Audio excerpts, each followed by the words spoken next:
Point de départ du projet Itinéraire des talents, c'est partant des difficultés qu'ont les personnes donc dyslexiques. Au-delà de ces difficultés, ils ont des talents. Comment permettre de révéler ces talents, à la fois en travaillant en direction donc, de ces jeunes, sur le volet de leur potentialité, de leurs atouts par rapport à ça, au travers d'un diagnostic, d'un positionnement, au travers d'un accompagnement, mais surtout aussi, en parallèle de ce travail auprès des jeunes, c'est l'environnement. L'ensemble donc du projet est autour donc de ces deux axes, jeunes d'un côté et environnement de l'autre. Le GIP-FIPAN, porteur de ce projet L'Itinéraire des talents, c'est pour nous naturel. Notre travail au jour le jour est d'aider, d'accompagner par l'innovation les jeunes qui sont en difficulté scolaire dans un système éducatif classique. Pour répondre à ces enjeux, nous nous adossons et nous travaillons avec des partenaires nationaux, régionaux, mais aussi des acteurs locaux afin de mener à bien ce projet. L'AFPA est rentrée dans cette expérimentation Itinéraire des talents tout simplement parce qu'elle a conscience que certains de nos publics ont des difficultés d'ordre 10. L'intérêt qu'on y trouve, par ailleurs, c'est justement de trouver et de s'approprier de nouveaux outils pour justement ne pas passer à côté de ces publics et de les accompagner au mieux. J'en suis venue à participer à ce projet grâce à ma formatrice Gaëlle qui m'a parlé des aides que je pouvais avoir à cause de mes troubles 10 et de mes troubles de l'attention. Donc elle m'a d'abord fait effectuer un test sur internet fait par des experts, tout ça. Et ce test s'est révélé positif au trouble 10. J'ai eu le droit à la tablette avec les touches de couleur où dessus il y a marqué tous les contrôles en fait pour manipuler l'ordinateur. Et j'ai eu le droit au scan pen, c'est un stylo où en fait on surligne la phrase sur notre livre ou quoi, et il nous le note dans le stylo, il peut nous le répéter à l'oral et on peut aussi enregistrer le cours à l'oral grâce à ce stylo.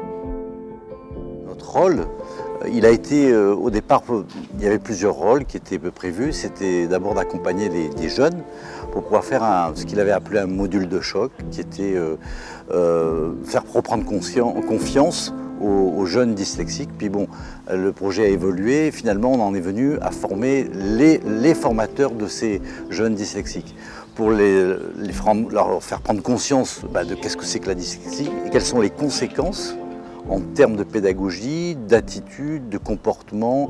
Il était nécessaire d'agir autrement que ce que l'on fait d'habitude en pédagogie.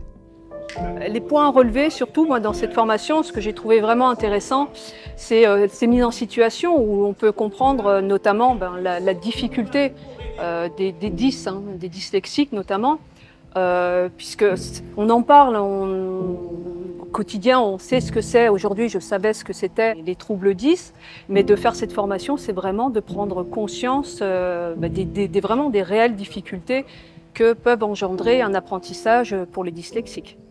J'ai demandé à participer effectivement à cette formation Itinéraire des talents parce que sur plusieurs années, j'ai vu effectivement des personnes en stage qui avaient des difficultés d'apprensage, des difficultés de lecture, des difficultés de dyscalculie, puisque j'ai déjà eu moi des personnes dyscalculiques ou dysgraphiques, et donc ça m'intéressait réellement de savoir comment appréhender ce genre de personnes, tout simplement. Nous allons en fait continuer dans cette lancée puisque les formateurs qui ont bénéficié de la formation, on en parlait à d'autres, qui sont intéressés aussi, qui souhaiteraient pouvoir se former. Plus on touchera de stagiaires et mieux ce sera. Donc on va continuer effectivement la formation des formateurs à ce dispositif-là, à ces outils et pourquoi pas aussi avec le mentorat. Donc voilà. Alors moi, j'avais déjà en tant qu'FPA des outils. Mais ça m'a permis de plus faire attention encore plus à mes stagiaires. Puisqu'avec Itinéraire des talents, nous avions des quiz à faire passer. Et à la lecture de ces quiz, j'ai pu adapter encore plus ma pédagogie pour les jeunes. Le plus important, c'est les élèves. Là aussi, au départ, c'était compliqué de les trouver, qui viennent au rendez-vous, qu'on les reçoive. Et puis aujourd'hui, petit à petit, les élèves qui sont dans le dispositif adhèrent et sont partie prenante et découvrent les outils. Et je crois que là encore, on a encore devant nous une marge de progrès qui est intéressante.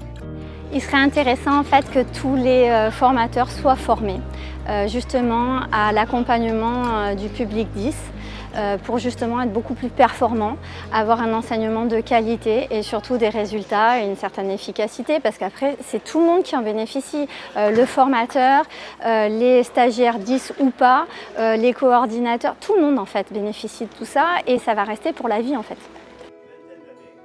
Les outils informatiques, surtout la tablette, ça a apporté beaucoup de choses.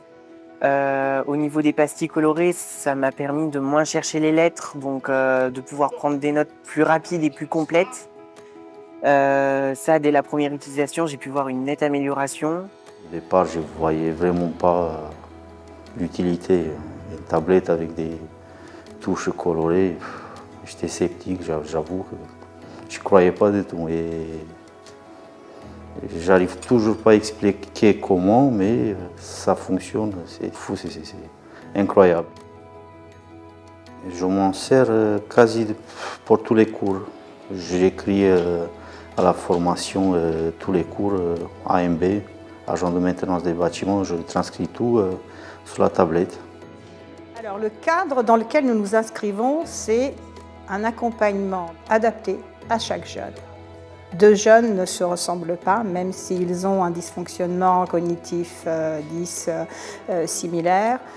Donc l'avantage d'un mentor, grâce à son expérience, grâce à son parcours, et nous avons de parcours divers et variés, il se met à la disposition de jeunes, l'écouter, l'accompagner, et puis l'aider de sorte à ce qu'il gagne en confiance dans les différentes situations qui le préoccupent. Alors le mentorat dans l'établissement, en tout cas du lycée Vauban, est quand même assez important pour certains de nos élèves qui ont vraiment des grandes difficultés dans la langue française en fait, et qui en plus des troubles 10 associés fait que c'est très difficile pour eux. Donc c'est vrai que la combinaison du matériel plus du mentorat, pour certains élèves ça a été vraiment révélateur et ça les a fait énormément progresser, reprendre confiance en eux, etc. Oui, ça m'a bien aidé en fait, surtout ils me corrigent les phrases, ça m'aide beaucoup pour chercher sur internet. Bon, ils ont ramené des profs pour m'aider en français. Ils m'ont donné la tablette parce que j'avais besoin. Je mets tous mes cours là-dessus parce que quand tu as un classeur avec tous tes cours, tu t'y perds un peu. Que tout ça en ordinateur, c'est beaucoup plus facile. J'ai eu des difficultés en français et en mathématiques, un problème d'écriture et de langage. J'ai le stylo audio qui fonctionne super bien avec les textes et ça m'aide beaucoup à comprendre. Alors au niveau de l'itinéraire des talents, c'est quelque chose qui est assez intéressant parce que ça permet aux personnes qui ne sont pas en situation de dyslexie de comprendre comment est-ce que les personnes dyslexiques voient les textes, comprennent ou vont analyser les choses. Donc ça peut permettre de faire réfléchir et possiblement de faire avancer. Et c'est quelque chose qui devrait peut-être même instaurer dans les écoles. Moi, ce que j'espère, c'est que ça va être utilisé pour les écoles surtout. Parce qu'il y a vachement de dyslexiques qui ne sont pas aidés. Ces outils-là, ils peuvent aider les plus jeunes surtout. J'aurais aimé avoir ça dans mon enfance. Mais bon, ça n'existait pas. Et j'espère que l'éducation nationale va miser sur ces outils pour aider les jeunes, la nouvelle génération. J'espère parce que ça fonctionne. Je ne sais pas l'expliquer comment, mais je sais que ça marche. Ce projet nous apprend et démontre qu'il y a un vecteur, un facteur très important de cette démarche-là, c'est le temps.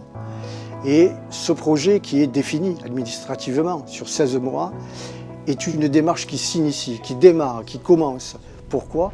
Parce qu'elle s'inscrit dans le temps, elle s'inscrit dans le partage et elle s'inscrit dans un essaimage avec tous les cercles volontaires sur trouver des solutions et des éléments de compensation pour que les jeunes de 10 puissent trouver de la qualité et de la performance dans leur apprentissage.